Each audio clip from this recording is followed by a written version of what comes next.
ইরফান আর মায়রাকে হসপিটালে নিয়ে এসেছে শুদ্ধ আর তারেক নেওয়াজ, সাথে রুমা নেওয়াজ আছে। সীমান্তের সাথে কথা বলেছে শুদ্ধ, মায়রার ব্যাপারে জেনে স্পিচলেস হয়ে গিয়েছে। মেয়েটা কত বড় অসুখ নিজের মাঝে লালন করছিল তারা কেউ বুঝতেই পারেনি। প্রায় 3 মাস আগে মায়রা এই হসপিটালেই একবার এসেছিল, অর্থাৎ ইরফানের সাথে বিয়ের পরপরই মায়রা হসপিটালে এসেছিল। ওইটুকুন মেয়ের এত সাহস শুদ্ধ ভেবে পায় না। এত বড় রোগ নিয়ে মেয়েটা কিভাবে দিব্যি হেসে খেলে বেড়ায়। ইরফান মায়রার টেনশনে অতিরিক্ত স্ট্রেস নিতে না পেরে প্যানিক অ্যাটাক থেকে নাক দিয়ে রক্ত এসেছে। ইরফান যখন ক্লাস 6-এ পড়ে তখন একবার নাক দিয়ে রক্ত এসেছিল, তবে তখন এর তীব্রতা অনেক কম ছিল। আজকের ইরফান টোটালি অস্বাভাবিক। সামনে কি হবে এই ভেবে ছেলেটা কুল পায় না। ফাইজ শুদ্ধর পাশে বসে, নাসিম শুদ্ধর অপার পাশের চেয়ারে বসে বলে, বারবি ডল এখন কেমন আছে? শুদ্ধ ভাবনার জগৎ থেকে বের হয়, চোখ ছোট ছোট করে বলে, মায়রার চিন্তা করার জন্য ওর স্বামী কানাডা থেকে চলে এসেছে। তুই এখনো ওকে বারবি ডল ডাকাটা ছাড়তে পারলি না? নাসিম হঠাৎই শুদ্ধকে টেনে দাঁড় করায়, সবাই এখানে আসে। নাসিম ফাইজের উদ্দেশ্যে বলে, ফাইজ 20 মিনিটের জন্য আসছি আমরা, তুই এদিকটা সামলা। শুদ্ধ নাসিমের পিছু যেতে যেতে বলে, আরে কোথায় যাচ্ছিস? ওরা এখানে একা। ইরফান মায়রাকে রেখে এভাবে কিভাবে যাব আমরা? নাসিম শুনল না, শুদ্ধকে টেনেই তার গাড়ির কাছে নিয়ে যায়। গাড়িতে উঠে ফাইজ গাড়ির স্পিড বাড়ায়। শুদ্ধ বিরক্ত চোখে চেয়ে বলে, আরে আমার এখন ফালতু কথা বলতে ভালো লাগছে না, কোথায় নিয়ে যাচ্ছিস? নাসিম বেশ কিছুক্ষণ গাড়ি ড্রাইভ করে অন্তরার বাড়ির সামনে গিয়ে দাঁড়ায়।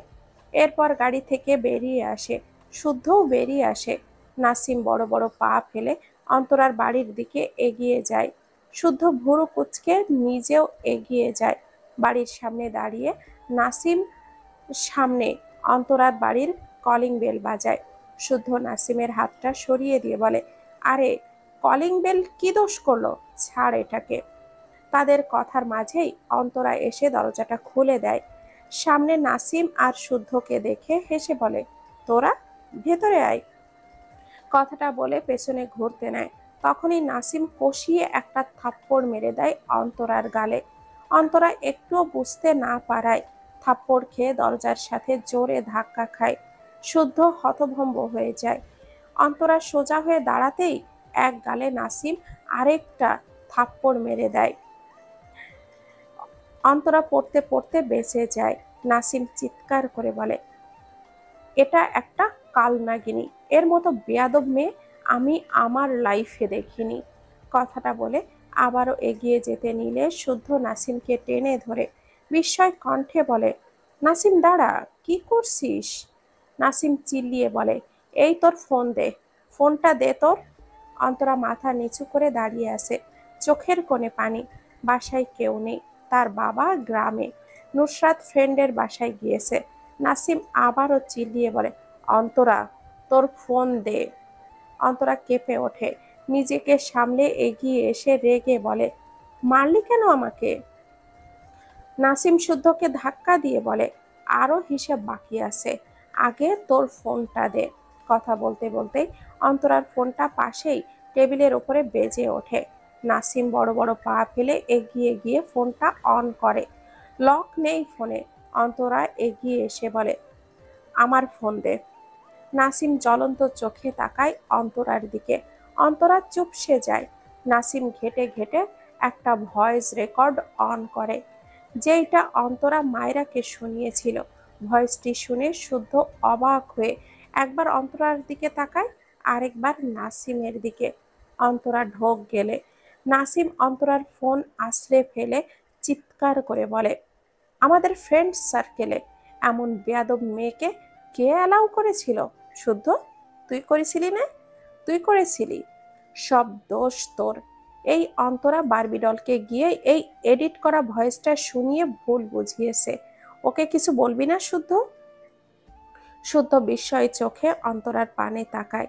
নাসিম আবারও চিৎকার করে বলে, আমি বলেছিলাম বারবি ডলের ক্ষতি করবি না, কিন্তু ও তো স্বার্থপর, ওর কারোর ভালো সহ্য হয় না। অন্তরা মাথা নিচু করে দাঁড়িয়ে আছে। সে যেদিন মায়রাকে ভয়েসটা শুনিয়েছিল, নাসিম সেই ক্যাফেতেই ছিল। তাকে সেদিনও জেরা করেছিল, সন্দেহ করেছিল। আজ এত শিওর হয়ে কিভাবে আসলো বুঝলো না অন্তরা। নাসিম রাগান্বিত স্বরে বলে, বারবি ডলের যদি কিছু হয়, একে আমি ছাড়বো না শুদ্ধ, তোর সামনে বলে গেলাম। ইরফানকে বললে তো ইরফান ওকে জবাই করে দিয়ে যাবে, দরকার হলে সেই ব্যবস্থাও করব। কথাটা বলে বড় বড় পা ফেলে বাড়ি থেকে বেরিয়ে যায়। শুদ্ধ মাথা নিচু করে দাঁড়িয়ে আছে। আরো বেশ কিছুক্ষণ দাঁড়িয়ে থাকলো। এরপর হঠাৎই মাথা তুলে অন্তরার দিকে তাকিয়ে বলে, মায়েরার ব্রেন টিউমার। খবর পেয়ে ইরফান কানাডা থেকে চলে এসেছে সব ফেলে। তোর এত সুন্দর কাজের জন্য ওর ব্রেনে ভালোই চাপ পড়েছে। মায়েরার কিছু হলে নিজেকে কখনো ক্ষমা করতে পারবি তো অন্তরা? অন্তরা অবাক হয়ে তাকায় শুদ্ধর দিকে। দুই চোখ ভেদ করে পানি গড়িয়ে পড়ে। শুদ্ধ তাচ্ছিল্য হেসে বলে, পারবি হয়তো ক্ষমা করতে, কারণ তোর তো সেই বোধই নেই। মনুষ্যত্ব হারিয়ে গিয়েছে তোর মাঝ থেকে। নয়তো অতটুকুন বাচ্চা একটা মেয়ে, যে তোর ছোট বোনের চেয়েও ছোট, তার পেছনে লাগলি কিভাবে? যাই হোক, ভালো থাকিস। কখনো আমাদের বন্ধুর পরিচয় দিয়ে নিজের সাথে সাথে আমাদেরকেও ছোট করিস না। কথাগুলো বলে শুদ্ধ আর এক সেকেন্ডও দাঁড়ালো না এখানে। গটগট পায়ে বেরিয়ে যায় বাসা থেকে। অন্তরা অসহায় দৃষ্টিতে তাকিয়ে থাকে। দুই চোখ থেকে ঝরঝর করে পানি পড়তে থাকে। বিড়বিড় করলো, মাইরা। নাসিম গাড়ির স্টিয়ারিং ঘোরাতে ঘোরাতে দীর্ঘশ্বাস ফেলে বলে, তোর কাছে ওই ভয়েস রেকর্ডটা আছে না? শুদ্ধ পাশের সিটে বসে চোখ বুজে আছে। নাসিমের কথা শুনে চোখ মেলে বলে, আছে। নাসিম ডান হাতে ঝাপসা চোখ জোড়া মুছে বলে, বারবি ডলকে এই রেকর্ডটা শুনিয়ে ওর ভুল ভাঙিয়ে দিবি, নয়তো ওর ব্রেনে আরো বেশি চাপ পড়বে। শুদ্ধ বেশ কিছুক্ষণ নাসিমের দিকে তাকিয়ে রইল। মৃদু স্বরে বলে, মায়েরাকে অনেক ভালোবাসিস তাই না? নাসিম গাড়ির ব্রেক কষল। সিটে মাথা এলিয়ে দিয়ে চোখ বুজল। শুদ্ধ নাসিমের দিকে তাকিয়ে নাসিম চোখ বুজে রেখেই মৃদু স্বরে বলে, আমি শুধু চাই বারবি ডল ভালো থাকুক। বারবি ডলকে ভালো রাখতে সব করতে পারি। শুদ্ধ অবাক হয়ে বলে, মায়েরাকে ইরফানের সাথে দেখে তোর কষ্ট হয় না? নাসিম ঢোক গিলে ভারী গলায় বলে, ভীষণ কষ্ট হয়, কিন্তু বারবি ডলকে চাওয়ার অধিকার আমার নেই। বারবি ডল ইরফানকে মন দিয়ে তাকে চাওয়ার অধিকার আমার থেকে কেড়ে নিয়ে দিয়েছে, আর আমি নিজের থেকে বারবি ডলকে কষ্ট দেওয়ার অধিকার কেড়ে নিয়েছি। এরপর চোখ খুলে শুদ্ধর দিকে তাকিয়ে অসহায় কণ্ঠে বলে, বারবি ডল ভালো হয়ে যাবে তো রে শুদ্ধ?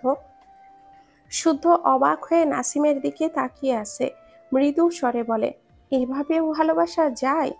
নাসিম মলিন হেসে বলে, যায়। ভালোবাসার মানুষকে ভালো থাকতে দেখার মাঝেও এক আলাদা শান্তি আছে। হাজারো আক্ষেপের মাঝে একটুখানি স্বস্তি আছে। বুকের বাঁ পাশে চিনচিন ব্যথার পাশেই একটি সুখকর প্রশান্তি আছে। শুদ্ধ নীরব দৃষ্টিতে নাসিমের পানে চেয়ে রইল। নাসিম দুই হাতে তার ঝাপসা চোখ জোড়া মুছে আবারও গাড়ি স্টার্ট দেয়। হসপিটালে পৌঁছে শুদ্ধ ধীরে ধীরে মায়রার কেবিনের দিকে এগিয়ে যায়। তার নিজেকে কেমন যেন অসহায় লাগছে। ইরফানের এই অবস্থা, মায়রার এই রোগ, সব মিলিয়ে যেন সবকিছু কেমন যেন এলোমেলো হয়ে আছে। মায়রার কেবিনের দরজা ঠেলে ভেতরে প্রবেশ করে শুদ্ধ। ভেতরে ইনায়া, ফারহা আছে। রুমা নেওয়াজ আর তারেক নেওয়াজ বাইরে বসে আছেন। মায়রা বেডের সাথে হেলান দিয়ে বসে আছে। ইনায়া মায়রার দুই হাত তার দুই হাতের মাঝে নিয়ে কান্না মাখা গলায় বলে, তুমি এমনটা কি করে করতে পারলে মায়রা? আমরা তোমার কেউ নই? মায়রা নীরবে চোখের পানি ফেলে, ভাঙা গলায় বলে, সরি আপু। তোমার ভাইয়া কেমন আছে? ইনায়া নাক টেনে বলে, ভালো আছে। ভাইয়া ভালো আছে মায়রা, কিন্তু তুমি এটা কি করছো বোন? আমার ভীষণ খারাপ লাগছে। আমাদের একটাবার কেন বললে না? মায়রা চোখ বুজে নেয়। চোখের কোণ ঘেঁষে পানি গড়িয়ে পড়ে। শুদ্ধ নিজেকে স্বাভাবিক করলো, মুখে হাসি ফোটালো। এরপর এগিয়ে আসতে আসতে ইনায়ার উদ্দেশ্যে হেসে বলে, মায়েরা অসুস্থ, ঠিক আছে, কিন্তু ও তো সুস্থ হবেই। তুই ছাগলের 3 নাম্বার বাচ্চার মতো এমন ভ্যাভ্যা করছিস কেন রে? ইনায়া বিরক্ত চোখে তাকায় শুদ্ধর দিকে। শুদ্ধর কথায় মায়রার চোখের পানি নিয়েই হেসে ফেলে। শুদ্ধ ফারহার দিকে তাকিয়ে মৃদু হাসলো। এরপর মায়রার উদ্দেশ্যে বলে, মায়রা, তুমি আমার মেলায় হারিয়ে যাওয়া বোন, দ্রুত সুস্থ হয়ে নাও তো। আমি একা একা এতগুলো মানুষকে জ্বালাতে পারি? তুমি বলো, তুমি দ্রুত সুস্থ হও, এরপর খুব সুন্দর সুন্দর প্ল্যান বানিয়ে সবাইকে ধরে ধরে জ্বালাবো। শুদ্ধর কথায় মায়েরা আবারও হাসলো। ফারহাও মৃদু হাসলো। শুদ্ধ ফারহার দিকে তাকায়, হাত বাড়িয়ে ফারহার কাছে ডাকলে ফারহা শুদ্ধর পাশে এসে দাঁড়ায়। শুদ্ধ ফারহার হাতটা ধরে বলে, দেখো তো মায়েরা, তোমার ভাইয়ের বউ হিসাবে কেমন পছন্দ হয়? মায়েরা শুদ্ধ আর ফারহার দিকে তাকিয়ে হেসে বলে, আপনাদের একসাথে খুব সুন্দর লাগছে ভাইয়া। শুদ্ধ অসহায় মুখ করে বলে, দেখলে, এত সুন্দর জুটি আমাদের, কিন্তু আমাদের বিয়ে তো আমার বোন ছাড়া হবে না। তোমার সুস্থ হওয়া কতটা জরুরি একবার ভাবো তো এবার। মায়েরা মলিন মুখে তাকিয়ে থাকে শুদ্ধ আর ফারহার দিকে। সে তো বাঁচবেই না, তবে সবাই তাকে নিয়ে এত স্বপ্ন কেন দেখছে? শুদ্ধ একটি চেয়ার টেনে মায়রার পাশে বরাবর বসলো। এরপর পকেট থেকে ব্লুটুথটা বের করে মায়রার দিকে এগিয়ে দিয়ে বলে, মায়রা, এটা কানে দিতে পারবে? মাথা ব্যথা করছে কি এখন? মায়রা মাথা নাড়িয়ে বলে, না ভাইয়া, এখন ঠিক আছে, কিন্তু এটা দিয়ে কি করব? শুদ্ধ মৃদু হেসে বলে, আগে কানে দাও, তারপর নিজেই বুঝতে পারবে। মায়রা কথা না বাড়িয়ে ব্লুটুথটা কানে দেয়। শুদ্ধ ভলিউম মিডিয়াম করে চেয়ে হালকা করে রেকর্ডটি অন করে দেয়। Irfan, I like you. Antara তখন বলে ওঠে, তুমি সত্যি আমাকে পছন্দ করো ইরফান? কবে বিয়ে করবে আমায়? ইরফান তখন বলে ওঠে, what nonsense, you are a my good friend, I like you for that, nothing else. মায়েরা অবাক হয়ে তাকায় শুদ্ধের দিকে। না চাইতেও চোখ জোড়া থেকে পানি গড়িয়ে পড়ে। শুদ্ধ মৃদু হেসে বলে, যেহেতু অন্তরা আমাদের ফ্রেন্ড, তাই কিছুটা দায় আমাদেরও। আমি অন্তরার হয়ে সরি মায়েরা। মায়েরা কান থেকে ব্লুটুথটা খুলে রাখে। তার শিশুওয়ালাকে সে ভুল বুঝেছে। মায়েরার কান্না পায়। সে তার শিশুওয়ালাকে কেন ভুল বুঝলো? সে তো বুঝতো ইরফান তার কত যত্ন করে, কিন্তু হঠাৎ হঠাৎ ইরফানকে বুঝতে না পেরে সে ভুল বুঝেছে। তার শিশুওয়ালা কি অনেক কষ্ট পেয়েছে? ইরফানের মুখটা মায়রার মুখের সামনে ভাসে। বিড়বিড় করে, শিশুওয়ালা, আমি সরি গো। শুদ্ধ পকেট থেকে একটি কাগজ বের করে। সে গতকাল ইরফানের বাড়ি গিয়েছিল অফিসের কাজে একটা প্রয়োজনে। ইরফানের ঘরের মেঝেতে এই কাগজটি পেয়েছিল। মায়েরা বাড়ি ছিল না। সে কাগজটির ভাঁজ খুলে প্রথম 3টি শব্দ পড়েই বুঝেছিল ইরফান মায়েরাকে লিখেছে। সে আর পড়েনি, তবে ইরফানকে জ্বালানোর জন্য নিজের কাছে রেখেছিল। কিন্তু আজ যখন দেখলো মায়েরা ইরফানকে ভুল বুঝে আছে, তার কেন যেন মনে হলো মায়েরা ইরফানের এই লেখাটুকু পড়েনি, হয়তো জানেও না। ভাবনা রেখে কাগজটি এগিয়ে দেয় মায়রার দিকে। মৃদু স্বরে বলে, মায়রা, দেখো তো এটা কি? মায়েরা মাথা তুলে তাকায়। শুদ্ধর হাতের দিকে তাকালে অবাক হয়। পরিচিত ঠেকলো কাগজটি। শুদ্ধ হেসে বলে, নাও, ইরফানের ঘরেই পেয়েছি। ওপরের লাইনটা পড়েছি শুধু।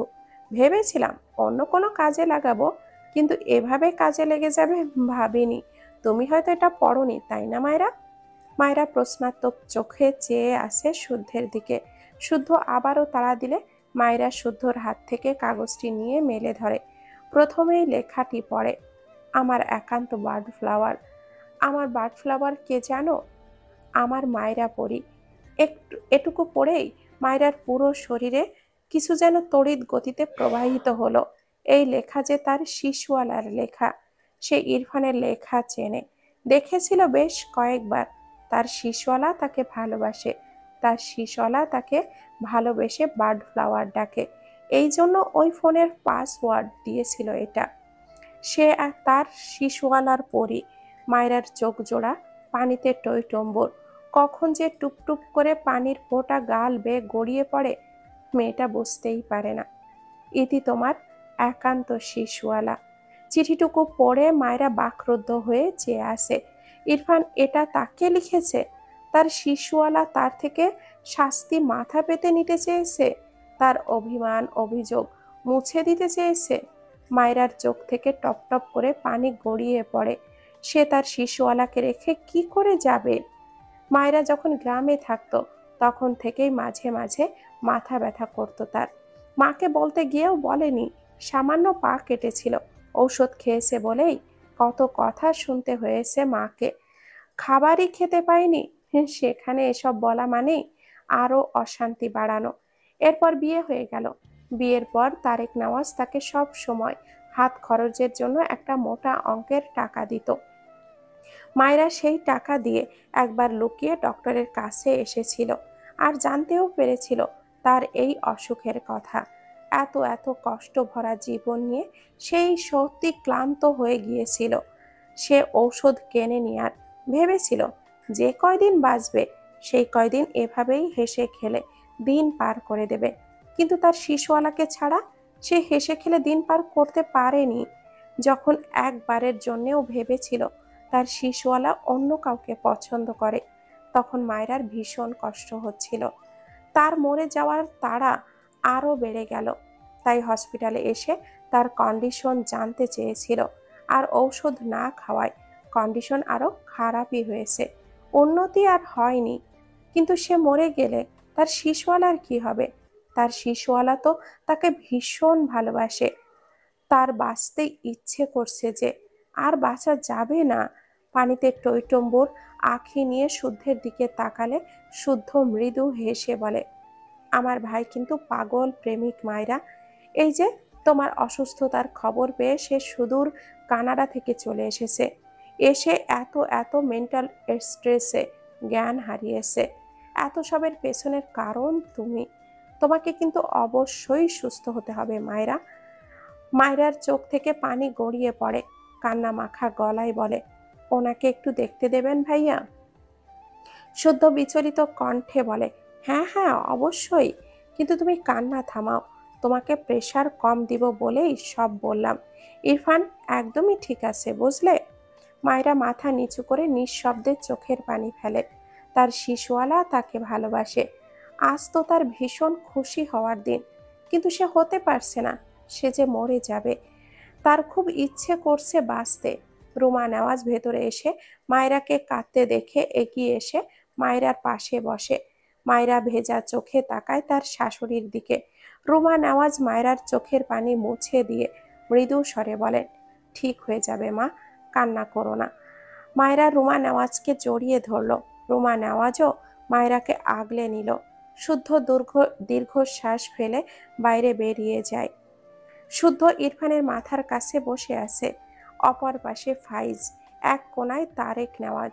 ইরফানের একবার জ্ঞান ফিরেছিল, কিন্তু ডক্টর বলেছে ইরফানকে রেস্ট নিতে, নয়তো আবারও সেম প্রবলেম হতে পারে। ইরফান যা মানুষ, কারোর কথা শুনবে না। তাই আপাতত একটা কম ডোজের ঘুমের ইঞ্জেকশন দিয়েছে। এই জন্য ইরফান এখনো বেডে শুয়ে আছে। সবই মূলত মায়রাকে নিয়ে চিন্তিত। ডক্টর বলেছে যত দ্রুত সম্ভব মায়রার অপারেশন করাতে হবে। ইরফান একটু একটু করে চোখ মেলে তাকায়। প্রথমে চারপাশ অন্ধকার লাগলেও ধীরে ধীরে সব পরিষ্কার হয়। মনে পড়ে তার কোলে তার বার্ড ফ্লাওয়ার ছিল। তারপর মনে করতে না পেরে ধড়পড়িয়ে উঠে বসে। দ্রুত বেড থেকে নেমে দাঁড়ায়। শুদ্ধ ফাইজ আর তার বাবাকে দেখে চারপাশে চোখ বোলায়। আর কেউ নেই। তার বার্ড ফ্লাওয়ার কোথায়? তার বার্ড ফ্লাওয়ার সিক। তারেক নেওয়াজের দিকে এগিয়ে গিয়ে অসহায় কণ্ঠে বলে, বাবা, আমার বার্ড ফ্লাওয়ার কোথায়? তারেক নেওয়াজ ছেলের দিকে অসহায় চোখে তাকায়। ইরফান তার বাবার থেকে উত্তর না পেয়ে শুদ্ধ ফাইজের দিকে চেয়ে শক্ত গলায় বলে, আমার বার্ড ফ্লাওয়ার কোথায়? শুদ্ধ জিভ দিয়ে ঠোঁট ভেজায়। মায়রাকে সে কিছুক্ষণ আগে একবার দেখতে গিয়েছিল। মেয়েটি মাথা ব্যথায় কেমন যেন হাঁসফাঁস করছিল। ডক্টর সাময়িক ট্রিটমেন্ট দিয়েছে। ইরফান ওকে এভাবে দেখলে আরও যদি সেম সিচুয়েশন হয় তখন ইরফানের চিকিৎসাই করবে না, মায়রার চিকিৎসা করবে। শুদ্ধ ইরফানকে ধরে টেনে আনতে চাইলে ইরফান হাত ঝাড়া দিয়ে ছাড়িয়ে চিৎকার করে বলে, কি করেছিস আমার বার্ড ফ্লাওয়ারকে তোরা? তারেক নেওয়াজ এগিয়ে এসে বলে, ইরফান বসো, তোমার সাথে আলোচনা করব আমরা। ইরফান দুই হাতে মাথার চুল টেনে ধরে বলে, কোথায় রেখেছো আমার বার্ড ফ্লাওয়ারকে তোমরা? কেন বলছো না? ফাইজ ইরফানের কাঁধে হাত রেখে বলে, মায়েরার চিকিৎসা করাতে হবে তো, বস একটু কথা বলি। ইরফান আবারও চিৎকার করে বলে, বলেছি না আগে আমার বার্ড ফ্লাওয়ারকে দেখব, এরপর সব কথা হবে। কোথায় ও বলো? বলতে বলতে বেডে একটা লাথি দিল। বেডে কয়েক হাত দূরে সরে যায়। তখনই দুইজন নার্স ইরফানের কেবিনে প্রবেশ করে এগিয়ে আসে। একজন বলে ওঠে, স্যার আপনি অসুস্থ। তারেক নেওয়াজ উঁচু গলায় বলে, ইরফান তুমি অসুস্থ, শান্ত হও। ইরফান চিৎকার করে বলে ওঠে, অসুস্থ মাই ফুট, কি করেছো তোমরা আমার বার্ড ফ্লাওয়ারকে, প্লিজ বলো। ইরফানের লাস্ট কথাটাই কেমন যেন অসহায়ত্ব ফুটে ওঠে। শুদ্ধ এগিয়ে এসে ইরফানের পাশে দাঁড়ায়। কিছু বলার আগেই ইরফান কেবিন থেকে বেরিয়ে যেতে যেতে বলে, ওকে ফাইন, আমি নিজেই খুঁজে নিচ্ছি আমার বার্ড ফ্লাওয়ারকে, তোমাদেরকে বলতে হবে না। শুদ্ধ পিছু পিছু দৌড়ে যায়, ফাইজও পিছু পিছু যায়। তারেক নেওয়াজ দীর্ঘশ্বাস ফেলে বেডের উপরে বসেন। তিনি কথা বলার ভাষা হারিয়েছেন। তার কেন যেন আল্লাহর কাছে অভিযোগ করতে ইচ্ছে করলো। একটা মেয়েকে আর কতটা কষ্ট সহ্য করতে হবে? আল্লাহ, আর কত পরীক্ষা নেবে এইটুকুন মেয়ের? একটু পরই ভাবলো, না, আল্লাহকে কি করে অভিযোগ দিবে? তার দয়াতেই তো এখনো বেঁচে আছে মায়েরা। তিনি দয়া করলে মেয়েটা আবারও সুস্থ হবে। কিন্তু তারেক নেওয়াজের ভীষণ অসহায় লাগলো। মেয়েটাকে ভালো রাখতে পারলেন না তিনি। এই আক্ষেপ কোনোদিনও যাবে না তার। ইরফান মায়রার কেবিনের সামনে দাঁড়িয়ে, তার পাশেই শুদ্ধ। ফাইজ একটু দূরে দাঁড়িয়ে আছে। ইরফান বাইরে দাঁড়িয়ে কেবিনের ভেতরে এক ধ্যানে তাকিয়ে আছে। আর মায়ের বুকে মায়রা, মেয়েটার চোখ বুজে আছে। ইরফান রোবটের ন্যায় দাঁড়িয়ে আছে তো আছেই। শুদ্ধ ঢোক গিলে ইরফানের দিকে তাকায়। ভাগ্যিস মায়েরা আগের মতো করছে না, ঘুমিয়ে আছে বোধহয়। নয়তো ইরফান আরো কি কি পাগলামি করত কে জানে। ইরফান ধীরে ধীরে কেবিনের দরজা ঠেলে ভেতরে প্রবেশ করে। রুমা নেওয়াজের ছেলেকে দেখে অবাক হয়। ফারহা, ইনায়াও তাকায়। ইরফানের দৃষ্টি তার মায়ের বুকে থাকা মায়রার পানে। মায়রার মুখ লাল হয়ে আছে, কেমন শুকিয়ে গিয়েছে মুখটা। ইরফান ঢোক গেলে সে এত উইক কবে ছিল মনে করতে পারে না। রুমা নেওয়াজ মায়রাকে বালিশে শুয়ে দেয়। এরপর দাঁড়িয়ে ইরফানের দিকে এগিয়ে এসে বলে, ইরফান তুমি ঠিক আছো? মায়রা একটু নড়ে চড়ে ওঠে। সে পুরোপুরি ঘুমায়নি, হালকা ঘুম এসেছিল চোখে, যেন ইরফানকে স্বপ্নে দেখছে। ইরফান তার মায়ের কথায় দৃষ্টি ঘুরিয়ে তার মায়ের দিকে তাকায়। রুমা নেওয়াজ তার শক্তপোক্ত ছেলেটার চোখে মুখে এমন অসহায়ত্ব দেখে ভীষণ কষ্ট হলো। ইরফানের গালে হাত দিয়ে বলে, মায়রাকে সাহস দিও, তুমি ভেঙে পড়লে ওকে সুস্থ করবে কে বাবা? ইরফান আবারও মায়রার দিকে তাকায়, শুকনো ঢোক গিলে নেয়। এরপর ধীর পায়ে এগিয়ে যায় মায়রার দিকে। সে ডাকতে চাইছে মায়রাকে, কিন্তু ভেতর থেকে কণ্ঠের আওয়াজ বের হয় না। ইরফান ধীরে ধীরে এগিয়ে এসে একদম মায়রার পাশ ঘেঁষে দাঁড়ায়। বহু কষ্টে উচ্চারণ করে, বার্ড ফ্লাওয়ার। ইরফানের কণ্ঠে অসহায়ত্ব। মায়রা দ্রুত চোখ মেলে তাকায়। সে এতক্ষণ ভাবছিল স্বপ্ন দেখছে। হালকা ঘুম আবার কিছুটা জেগে থাকায় বুঝতে পারছিল না। ইরফানের বার্ড ফ্লাওয়ার ডাকটা যেন তড়িৎ গতিতে মায়রার কানে এসে বাড়ি খায়। ঘাড় ঘুরিয়ে তাকালে ইরফানকে দেখে তার চোখ জোড়া ছলছল করে ওঠে। ইরফানের দিকে চেয়ে ধীরে ধীরে উঠে বসে। ইরফানের গায়ে একটি শার্ট জড়ানো, যার হাতা একদম ছেড়ে দেওয়া। চুলগুলো কেমন যেন এলোমেলো, চোখ দুটো ভীষণ লাল। মায়েরা যে মানুষটাকে ঘুমিয়েও কখনো এতটাও অগোছালো দেখেনি, সেই মানুষটা আজ তার অসুস্থতায় এতটা অগোছালো। মায়েরার বুকটা ফেটে কান্না আসে। ইরফানের লালিত চোখের দিকে তাকিয়ে অসুস্থ অস্পষ্ট স্বরে আওড়ায়, শিশুয়ালা।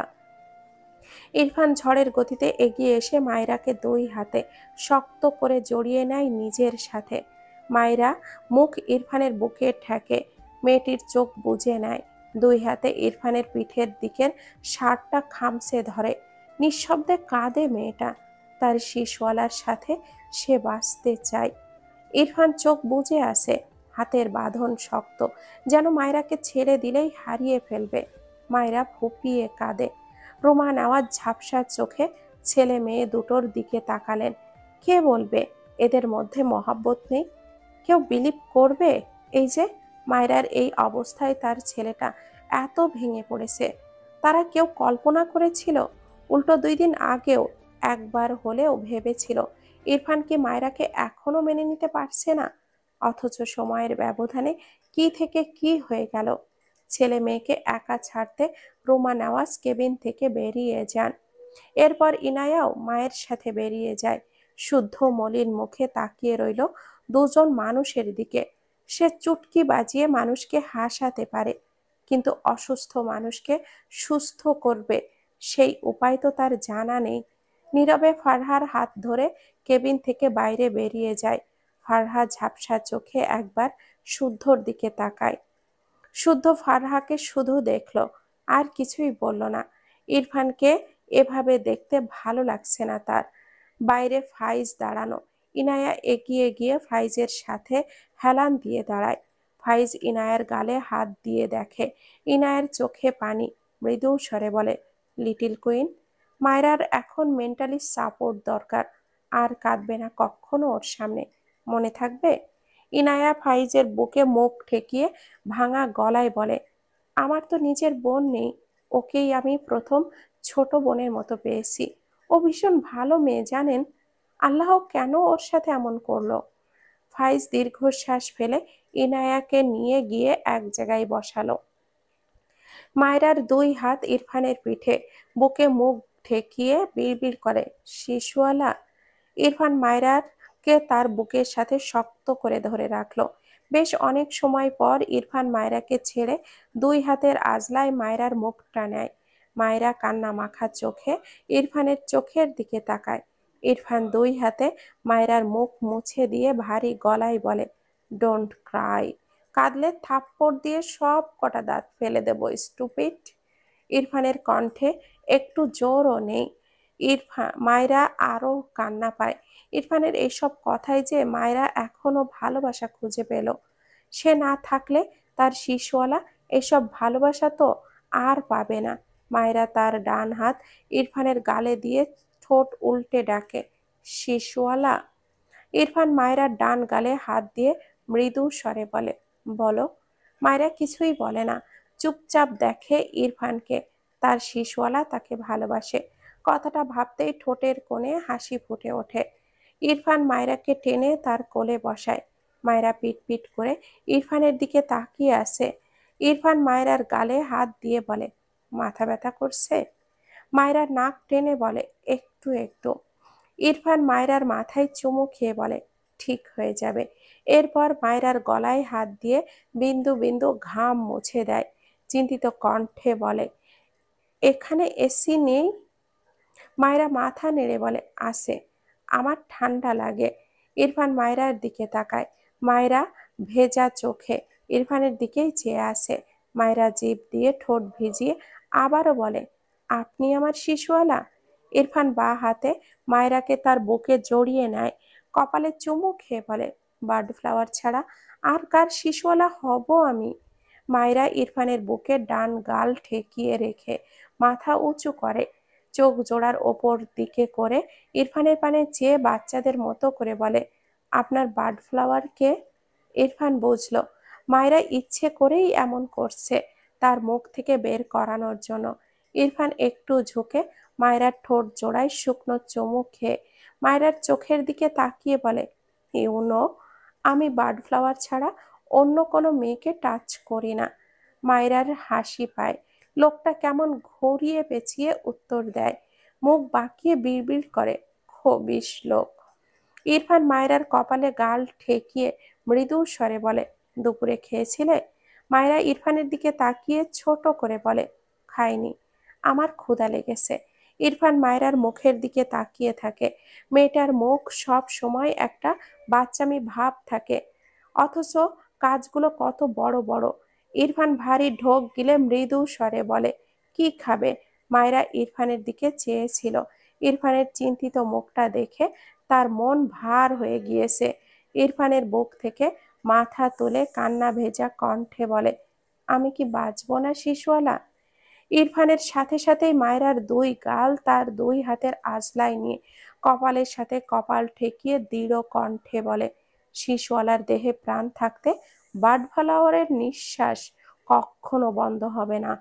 একটু থেমে ওভাবেই চোখ বুজে বলে, যদি একজনের আয়ু কমিয়ে আরেকজনের আয়ু বাড়ানো যেত, তবে শিশুয়ালা তার সব আয়ু বার্ডফ্লাওয়ারের নামে লিখে দিত। মায়েরা দুই হাতে ইরফানের গলা জড়িয়ে ধরে, নিঃশব্দে অশ্রু বিসর্জন দেয়। ইরফান মায়েরার ঠোঁট জোড়ার সাথে তার ঠোঁট জোড়া লাগিয়ে ফিসফিস করে বলে, ডোন্ট ক্রাই বার্ডফ্লাওয়ার, কিচ্ছু হবে না তোমার। মায়েরা আরো শক্ত করে ইরফানের গলা জড়িয়ে ধরল। সে বাঁচতে চায়, তার শিশুয়ালার বুকে বাঁচতে চায়। সবাইকে অনেক অনেক ধন্যবাদ। গল্পটির নাম প্রণয়ের অমল কাব্য। লিখেছেন ডিআরএম সোহাগ। ভাইয়ার পেজের নাম ডিআরএম সোহাগানি। আবারও সবাইকে ধন্যবাদ। ভালো থাকবেন, সুস্থ থাকবেন। আল্লাহ হাফেজ।